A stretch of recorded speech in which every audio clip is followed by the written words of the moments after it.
Hello students, आज हम 10th chapter पढ़ेंगे analysis of financial statement. Financial statement का मतलब है कंपनी के trading profit and loss, company का प्रॉफिट एंड लॉस अकाउंट और बैलेंस शीट। इसको कैसे एनालाइज करते हैं, प्रिपेयर करने के बाद हम इसको एनालिसिस करते हैं। तो कंपनी के फाइनेंशियल स्टेटमेंट यानी trading profit and loss account and balance sheet थोड़े अलग फॉर्मेट में होते हैं। तो कैसे प्रिपेयर होते हैं, इनका क्या फॉर्मेट है और इसको कैसे माइन्यूटली एनालिसिस करते हैं वो हम अब समझेंगे। तो analysis of financial statement, analysis को समझने के पहले हम फाइनेंशियल स्टेटमेंट किनको बोलते हैं इनको थोड़ा सा समझेंगे। तो financial statement of a company, तो हम मीनिंग समझेंगे इसका। Means financial statements are end product of a financial accounting which shows profitability and financial position of the business firm। तो फाइनेंशियल स्टेटमेंट अकाउंटिंग प्रोसेस क्या है, पहले रिकॉर्डिंग इन जर्नल, उसके बाद पोस्टिंग इन लेजर, उसके बाद बैलेंसिंग, प्रिपेयर करते हैं ट्रायल बैलेंस, और उसके बाद ईयर एंड में लास्ट में हम फाइनलाइजेशन करते हैं यानी फाइनेंशियल स्टेटमेंट बनाते हैं। इसमें प्रॉफिट एंड लॉस अकाउंट और बैलेंस शीट। तो दी पूरे साल भर अकाउंटिंग चलती है और ईयर एंड में फिर ये हम फाइनेंशियल स्टेटमेंट प्रिपेयर करते हैं। इसलिए इसको बोलते हैं financial statement are end product of the financial accounting और एनी बिजनेस फर्म और कंपनी। अब इसमें क्या क्या हम इंक्लूड करते हैं, सोलो प्रोप्राइटरशिप में तो हम ट्रेडिंग प्रॉफिट एंड लॉस और बैलेंस शीट बनाते हैं, लेकिन कंपनी में प्रॉफिट एंड लॉस अकाउंट और बैलेंस शीट के साथ भी और कुछ भी फाइनेंशियल स्टेटमेंट में इंक्लूड होते हैं। तो फाइनेंशियल स्टेटमेंट का कंपनी में पूरा सेट होता है, उसमें क्या क्या इंक्लूड होते हैं, क्या कंटेंट है उसके, इसको हम थोड़ा सा डिस्कस करेंगे। तो हम अभी डिस्कस करेंगे कंटेंट्स ऑफ फाइनेंशियल स्टेटमेंट। तो कंपनी के फाइनेंशियल स्टेटमेंट कंपनी एक्ट 2030 के अकॉर्डिंग और उस कंपनी एक्ट में जो फॉर्मेट दिए हैं उसी फॉर्मेट में हमें बनाना पड़ता है।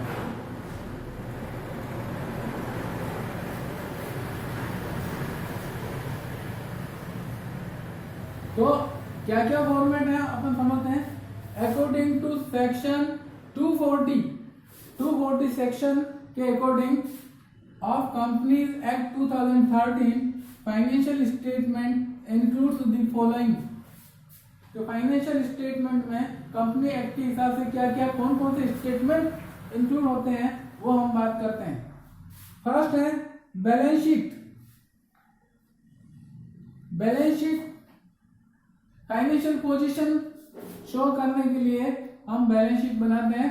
तो बैलेंस शीट को हम पोजीशन स्टेटमेंट भी बोलते हैं और इसका फॉर्मेट सोल प्रोप्राइटरशिप और पार्टनरशिप से थोड़ा अलग है।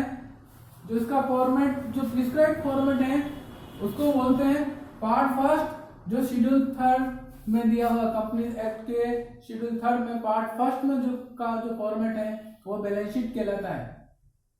इसी तरह कंपनी एक्ट का शेड्यूल 3 का part second profit and loss account कहलाता है और इनकम स्टेटमेंट भी बोलते हैं इसको। तो पहला है बैलेंस शीट जिसको हम फाइनेंशियल पोजीशन स्टेटमेंट भी बोलते हैं, और दूसरा है profit and loss account. Trading profit and loss account या ट्रेडिंग अकाउंट नहीं बनाते हैं, यहाँ सीधे statement of profit and loss account बनता है। यानी trading profit and loss account के सारे आइटम्स को एक ही स्टेटमेंट में शो करते हैं। इसको इनकम स्टेटमेंट भी बोलते हैं। तो प्रॉफिट एंड लॉस अकाउंट को स्टेटमेंट बोलते हैं, क्योंकि ये स्टेटमेंट फॉर्मेट में बनता है, अकाउंट फॉर्मेट में नहीं बनता है, इसलिए इसको statement of profit and loss बोलते हैं। तो ये जो फॉर्मेट है हमारे को शेड्यूल 3 में पार्ट 2 में जो फॉर्मेट दे रखा है वो प्रॉफिट एंड लॉस अकाउंट कहलाता है। इसके साथ बैलेंस शीट और प्रॉफिट एंड लॉस अकाउंट के साथ और भी अटैच होते हैं कुछ स्टेटमेंट, उनको बोलते हैं notes to accounts and explanatory notes. Notes on accounts, notes to accounts का मतलब है कि ट्रेडिंग बैलेंस शीट और statement of profit and loss account में जो भी आइटम दिया होते हैं वो समराइज और टोटल वैल्यू दे रखी होती है। सपोज सन्ड्री डेटर्स, तो सन्ड्री डेटर्स की वैल्यू बैलेंस शीट में दे रखी होगी, लेकिन 1000 डेटर्स कौन कौन से डेटर्स हैं, 1000 डेटर्स हैं, उनके नाम क्या क्या हैं, उनका अमाउंट कितना कितना ड्यू है, वो नोट्स ऑन अकाउंट्स में उसकी डिटेल दिया होगी। सन्ड्री क्रेडिटर जो बैलेंस शीट में दे रखे हैं उसकी डिटेल नोट्स ऑन अकाउंट्स में दी होगी। ऑफिस एंड एडमिनिस्ट्रेटिव एक्सपेंसेस की डिटेल जो प्रॉफिट एंड लॉस अकाउंट में दे रखी है वो वैल्यू, वो उसकी डिटेल हमें नोट्स ऑन अकाउंट्स में दी होगी। यानी बैलेंस शीट के और प्रॉफिट एंड लॉस अकाउंट के हर आइटम की या टोटल वैल्यू की जो डिटेल इंफॉर्मेशन होगी वो नोट्स ऑन अकाउंट्स में होगी।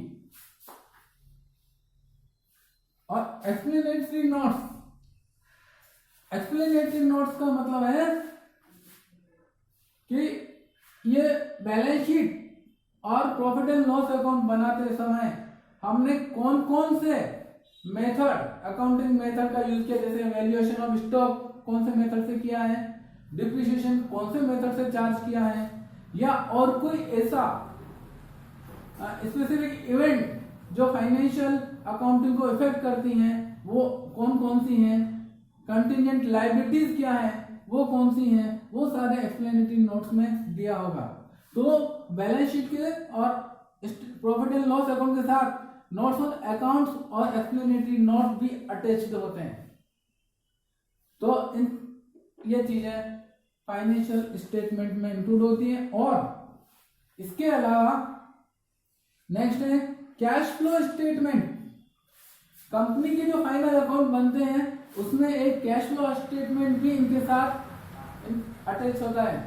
कैश फ्लो स्टेटमेंट कि साल भर में पूरे पीरियड में कंपनी में कितना कैश फ्लो हुआ है और कितना आउटफ्लो हुआ है, कैश कितना कैश आया और कितना कैश और कैश इक्विवेलेंट गया है, उसका एक्टिविटी वाइज स्टेटमेंट होता है।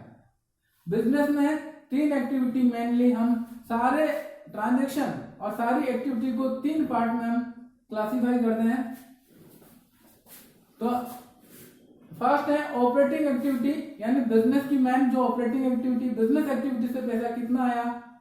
दूसरा है इन्वेस्टिंग एक्टिविटी, इन्वेस्टिंग एक्टिविटी से पैसा कितना आया।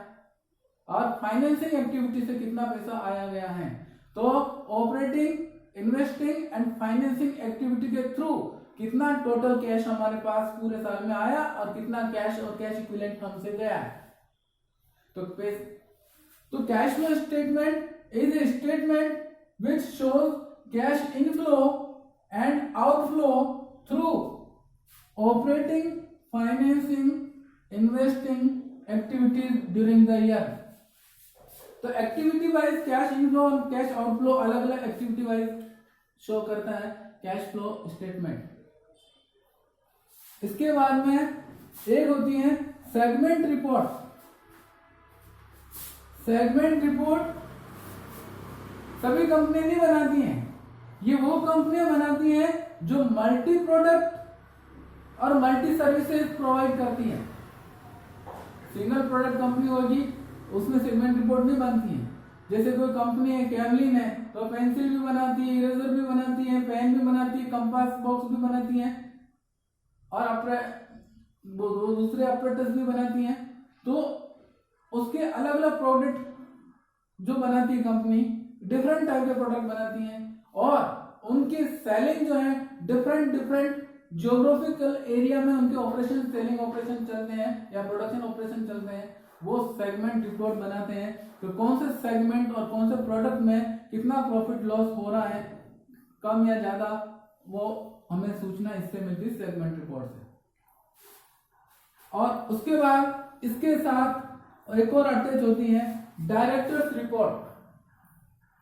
कंपनी के जो डायरेक्टर्स हैं वो फाइनेंशियल स्टेटमेंट और बिजनेस के ऑपरेशन के बारे में और कोई नई इवेंट के बारे में अपने व्यूज और एक्सप्लेनेशन प्रेजेंट करते हैं इसमें डायरेक्टर्स रिपोर्ट में। तो फाइनेंशियल स्टेटमेंट के बारे में अपने व्यू देते हैं और कोई ऐसा मेजर चेंज, फाइनेंशियल चेंज हुआ है तो उसके बारे में भी डायरेक्टर्स अपनी रिपोर्ट देते हैं। उसके बाद होती है ऑडिटर्स रिपोर्ट।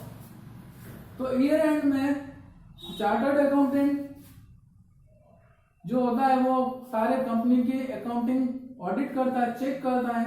उसके बाद चेक करने के बाद वो अपने व्यू और कमेंट इनके बारे में देता है कि कहीं कोई गड़बड़ तो नहीं है, प्रॉपरली बने कि नहीं बने, कहीं मिस्टेक है तो मिस्टेक शो करेगा, सारी बात है। तो अपनी रिपोर्ट में अपने कमेंट और views about financial statement and accounting, कैसा फाइनेंशियल स्टेटमेंट और ओवरऑल अकाउंटिंग के बारे में अपने व्यू और कमेंट लिखता है, उसको बोलते हैं ऑडिटर्स रिपोर्ट। तो कंटेनमेंट ऑफ फाइनेंशियल स्टेटमेंट में ये सारी चीजें आती हैं। तो आप किसी भी कंपनी की बैलेंस शीट उठा के देखेंगे तो पूरी एक बुकलेट होगी जिसमें ये सारी चीजें दी हुई होगी। खाली प्रॉफिट एंड लॉस अकाउंट और बैलेंस शीट ही नहीं होगी, सारी चीजें उसके साथ अटैच होगी, पूरा सेट होता है फाइनेंशियल स्टेटमेंट का। तो कंपनी का फाइनेंशियल स्टेटमेंट पूरे यही होंगे। इसके बाद फाइनेंशियल स्टेटमेंट के मेन ऑब्जेक्टिव क्या है वो हमारे को डिस्कस करने हैं। Objective of financial statement. तो मेन ऑब्जेक्टिव फाइनेंशियल स्टेटमेंट का है to present true and fair view about financial performance. Financial performance का मतलब प्रॉफिट और loss, profitability through profit and loss account and financial position through balance sheet, मतलब assets, liabilities और equities यानी capital के बारे में true and fair view present करना, यह फाइनेंशियल स्टेटमेंट का मेन ऑब्जेक्टिव है। इसके बाद दूसरा ऑब्जेक्टिव है to provide basis for the future policies and planning. Financial statement को देखने के बाद और एनालाइज करने के बाद कंपनी ये डिसाइड करती है कि कौन सा प्रोडक्ट लॉस में चल रहा है उसको बंद करना है, या लॉस में चल रहा है तो उसको कैसे प्रॉफिट में लाना है। अगर आप प्रॉफिट में नहीं ला सकते हैं तो उस प्रोडक्ट को बंद करना है और उसकी एनर्जी हमें जो प्रॉफिट मेकिंग प्रोडक्ट है उसमें सारे रिसोर्सेज हमें अप्लाई करना है। तो ये डिसाइड करने के लिए फाइनेंशियल स्टेटमेंट हेल्पफुल होते हैं कि कौन से प्रोडक्ट में लॉस हो रहा है उसको बंद करना है, उसका सारे रिसोर्स दूसरे प्रॉफिट मेकिंग प्रोडक्ट में अप्लाई करना है, उससे प्रॉफिट बढ़ सके। तो फ्यूचर प्लानिंग और फ्यूचर पॉलिसीज के बारे में ये हमारे को इंफॉर्मेशन और बेसिस प्रोवाइड करते हैं फाइनेंशियल स्टेटमेंट। तो दो मेन ऑब्जेक्टिव है to present true and fair view about financial performance and financial position and to provide basis for future policies and planning. तो ये सारे जो भी हम पढ़ रहे हैं ये थ्योरी में इसके क्वेश्चन आते हैं बोर्ड में, तो हमें उस हिसाब से इसको लर्न करना है। अब बात करते हैं characteristics of financial statement. Financial statement के फीचर और कैरेक्टरिस्टिक क्या है वो हमारे को समझने हैं। तो फर्स्ट है historical documents. Financial statements are prepared after incurring expenditure और इनकम और एंड में बनता है। तो ये जो पुरानी परफॉर्म हो चुके हैं पिछले टाइम में पूरे साल में, उसका स्टेटमेंट है, यानी ये हिस्टोरिकल डॉक्यूमेंट है। फ्यूचर में क्या होगा या फ्यूचर में उसका हमें ये कोई शो नहीं करता है, कोई भी इंफॉर्मेशन नहीं देता है। ये जो हिस्टोरिकल जो पिछला हो चुका है पूरे ईयर में, वो उसके से रिलेटेड रिजल्ट शो करता है। दूसरी बात है मॉनिटरी टर्म्स। फाइनेंशियल स्टेटमेंट में trading profit and loss account और बैलेंस शीट मॉनिटरी टर्म में एक्सप्रेस होता है। सिर्फ मॉनिटरी वैल्यू शो होती है उसमें, क्वांटिटी और क्वालिटी, कोई क्वांटिटी वैल्यू और क्वालिटी वाइज मेरिट्स डिमेरिट्स इसमें शो नहीं होते हैं। तो financial statement shows only monetary information. दूसरा है प्रॉफिटेबिलिटी। फाइनेंशियल स्टेटमेंट में हम प्रॉफिट एंड लॉस के थ्रू कंपनी की अर्निंग कैपेसिटी या प्रॉफिट मेकिंग कैपेसिटी का पता लगाते हैं। इससे प्रॉफिटेबिलिटी, कंपनी की प्रॉफिट और लॉस अर्न करने की कैपेसिटी का पता चलता है कि कितना प्रॉफिट अर्न किया है या कंपनी ने लॉस सफर किया है। फाइनेंशियल पोजीशन, बैलेंस शीट के थ्रू, फाइनेंशियल स्टेटमेंट के बैलेंस शीट के थ्रू हम कंपनी की फाइनेंशियल स्ट्रेंथ के बारे में पता लगाते हैं कि कंपनी कितनी फाइनेंशियली साउंड है या वीक है, पिछले साल के कंपैरिजन में कितनी फाइनेंशियल वीक स्ट्रेंथ हुई है, बढ़ी है या कम हुई है। नेक्स्ट है information to users. Financial statement से वो इसके डिफरेंट यूजर को इंफॉर्मेशन प्राप्त होती है। सपोज जीएसटी के डिपार्टमेंट के लिए, कमर्शियल डिपार्टमेंट के लिए जीएसटी की इंफॉर्मेशन हमें फाइनेंशियल स्टेटमेंट से ही मिलती है। इनकम टैक्स डिपार्टमेंट को भी इन्हीं से फाइनेंशियल इंफॉर्मेशन मिलती है और इसी को देख के वो इनकम टैक्स इम्पोज करते हैं, कितना इनकम टैक्स लगना चाहिए और कितना मिला है, कितना मिलना बाकी है। तो फाइनेंशियल, इसके यूजर को फाइनेंशियल स्टेटमेंट से डिफरेंट इंफॉर्मेशन मिलती है। हर तरह के यूजर को अलग तरह की इंफॉर्मेशन चाहिए। बैंक को फाइनेंशियल पोजीशन और उसकी इनकम प्रॉफिटेबिलिटी इन्हीं से मिलती है, वो लोन देते हैं हमारे को, सारी चीज पता करते हैं फाइनेंशियल स्टेटमेंट से। इनकम टैक्स वाले इनकम टैक्स का असेसमेंट फाइनेंशियल पोजीशन के आधार पर ही करते हैं और इनकम स्टेटमेंट के हिसाब से ही करते हैं। और जीएसटी वाले भी इनकम स्टेटमेंट के हिसाब से असेसमेंट करते हैं कि कितना टैक्स ले लिया है, कितना लेना बाकी है। दूसरा है based on gap, GAAP। Gap का मतलब है जनरली एक्सेप्टेड अकाउंटिंग प्रिंसिपल्स, यानी ओवरऑल वर्ड जो अकाउंटिंग के प्रिंसिपल एडॉप्ट किए जाते हैं, एक्सेप्ट किए जाते हैं, उन्हीं के आधार पर ये फाइनेंशियल स्टेटमेंट प्रिपेयर होते हैं। ठीक है, ऐसा नहीं कि सब एक अलग तरीके से अलग प्रिंसिपल के हिसाब से बना रहे हैं और हम अलग ही अपनी मर्जी और अपनी होशियारी अलग ही लगा ले बना ले, ऐसा नहीं चलता है। जो भी कंपनी फाइनेंशियल स्टेटमेंट बनाएगी वो गैप पर आधारित होगा। अब बात करते हैं essentials of good financial statement, यानी एक फाइनेंशियल स्टेटमेंट में क्या क्या बातें होनी चाहिए। एक अच्छी फाइनेंशियल स्टेटमेंट तभी कहा जाएगा जबकि ये सारी चीजें उसमें होगी। तो फाइनेंशियल स्टेटमेंट में की एसेंशियल्स में फर्स्ट आधारभूत बातें बोलेंगे, बेसिक रिक्वायरमेंट जिसको बोलते हैं। फर्स्ट है कंपेरेबिलिटी। फाइनेंशियल स्टेटमेंट कंपेरेबल होना चाहिए। कंपेरेबल का मतलब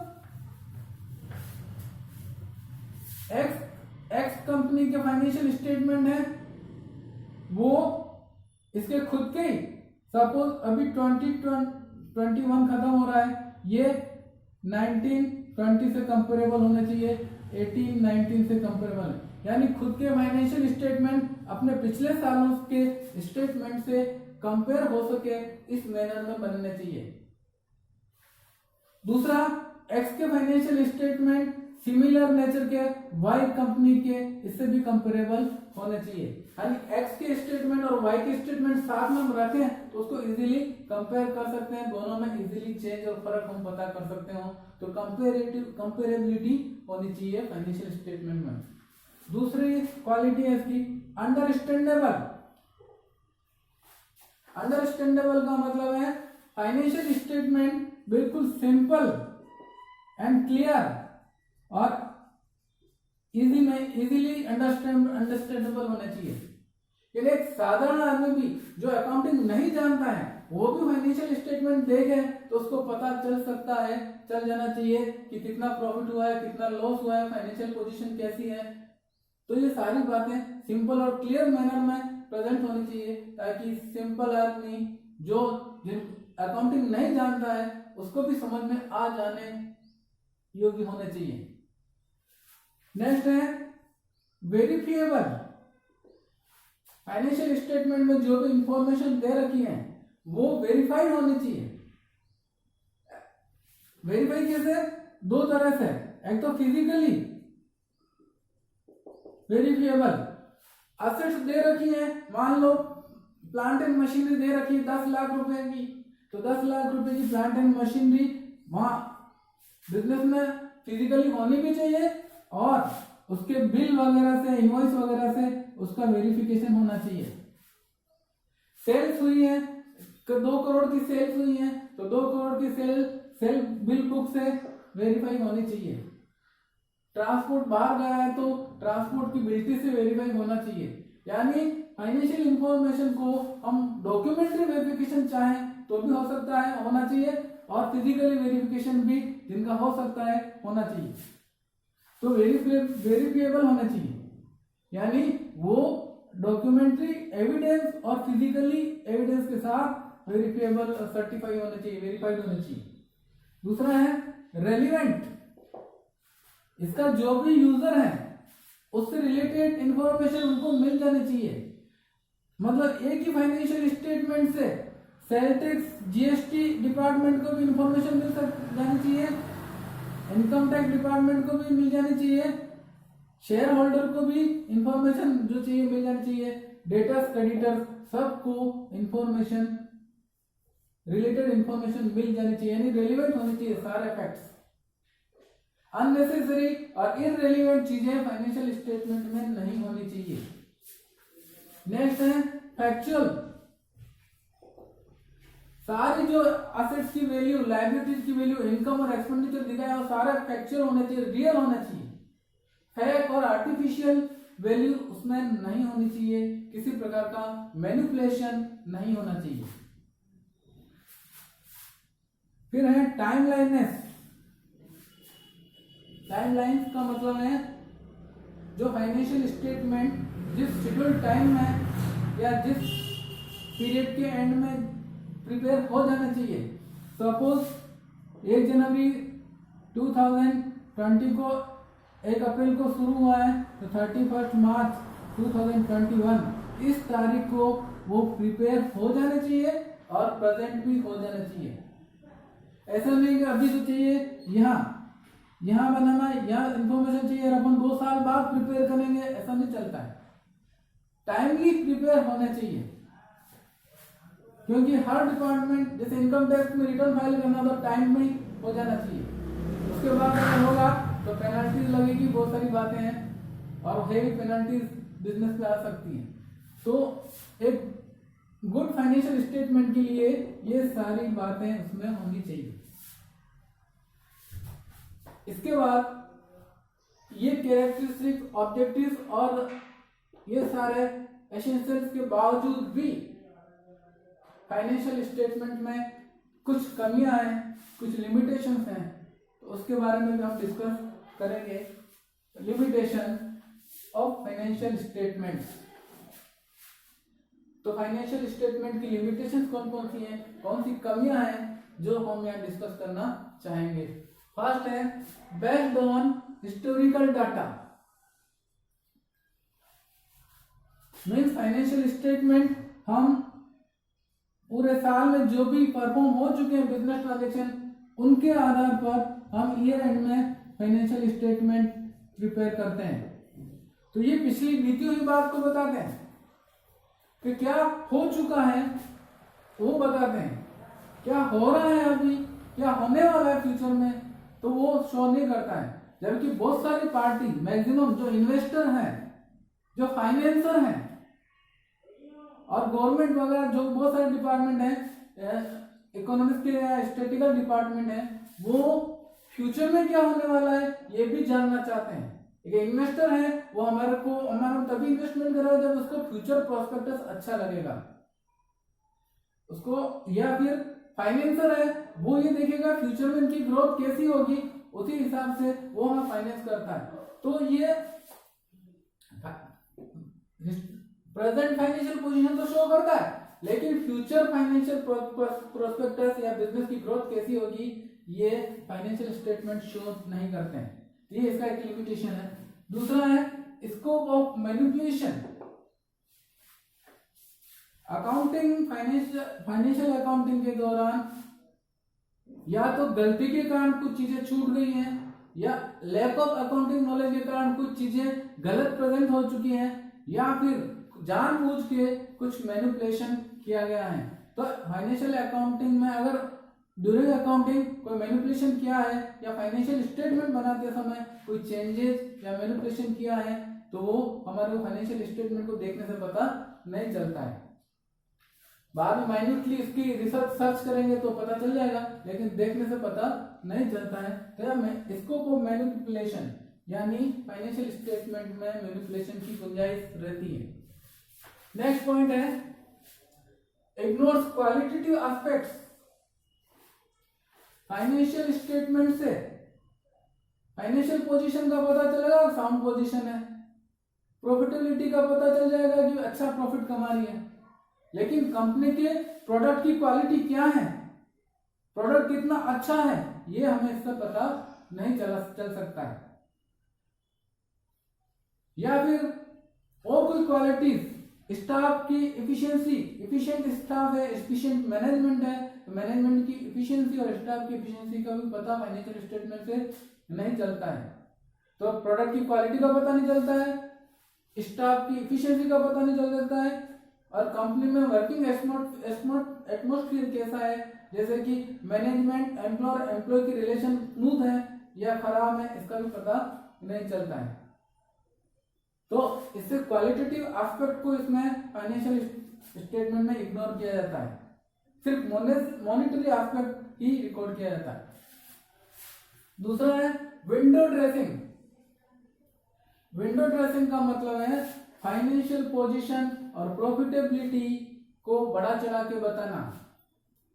प्रॉफिट 1 लाख का ही हो रहा है, लेकिन उसको मैनिपुलेट करके या मेथड चेंज करके उसको 5 लाख का प्रॉफिट बता दिया, क्योंकि लोन लेने जाना है, कहीं लोन लेने जाना है तो हम फाइनेंशियल पोजीशन को अच्छी साउंड करके बताएंगे, एसेट्स की वैल्यू वगैरह वो ज्यादा बताएंगे और प्रॉफिट भी ज्यादा बताएंगे। तो क्या होता है कि जहां फाइनेंस करवाना होता है कंपनी को, वो पोजीशन को अच्छा बताती है, बड़ा चढ़ा के बताती है, और जब कंपनी नए शेयर इश्यू करती है तब भी वो फाइनेंशियल पोजीशन को बड़ा चढ़ा के बता सकती है। तो विंडो ड्रेसिंग का मतलब जो फैक्ट्स हैं, प्रॉफिटेबिलिटी और फाइनेंशियल पोजीशन को बड़ा चढ़ा के बताना, जो है उससे बढ़िया बताना, वो है विंडो ड्रेसिंग। फिर है ignores changes in price level.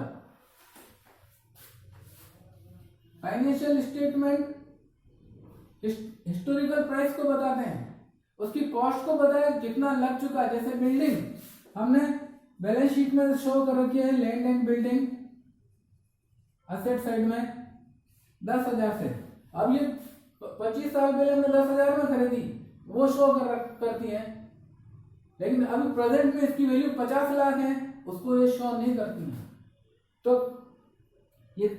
तो फाइनेंशियल स्टेटमेंट हिस्टोरिकल कॉस्ट को बताता है, करंट में अभी क्या प्राइस चल रही है, फ्यूचर में पूरे साल में क्या प्राइस में चेंज कम ज्यादा हुआ है, वो शो नहीं करते हैं। तो financial statement does not reveal changes in price level. Next है do not fulfil do not fulfil purpose of all parties. Financial statement means कुछ मेजर पार्टियों के ही पर्पज को सॉल्व करते हैं, फुलफिल करते हैं। जैसे इनकम टैक्स डिपार्टमेंट का पर्पज को सॉल्व कर देंगे, फुलफिल कर लेंगे, जीएसटी वाले डिपार्टमेंट के पर्पज को फुलफिल कर लेंगे, मैनेजमेंट और ओनर के पर्पज को फुलफिल कर देंगे। लेकिन बहुत सारी ऐसी पार्टियां हैं जैसे एनजीओज हैं, जो सोशल वेलफेयर पार्टीज हैं या सोसाइटी हैं, उनके ऑब्जेक्टिव्स को या उनके पर्पज को फुलफिल नहीं करता है। तो ये है इसकी लिमिटेशन। तो इनसे रिलेटेड क्वेश्चन बोर्ड में अक्सर पूछे जाते हैं, इसलिए आपको इनको अच्छी तरह से समझना है। मैंने और पीडीएफ भेज दूंगा थोड़ा डिटेल में, वो आपको पढ़ना है और समझना है। और कोई आपको प्रॉब्लम हो तो आप व्हाट्सएप पे पूछ सकते हैं, मेरे को फोन पे पूछ सकते हैं, आपकी प्रॉब्लम को सॉल्व किया जाएगा। तो आज के लिए इस वीडियो में बस इतना ही। अब हम नेक्स्ट वीडियो में पढ़ेंगे एनालिसिस ऑफ फाइनेंशियल स्टेटमेंट। तो फाइनेंशियल स्टेटमेंट के क्या फॉर्मेट है, उनको कैसे एनालाइज किया जाता है, वो हम नेक्स्ट वीडियो में पढ़ेंगे। Thank you.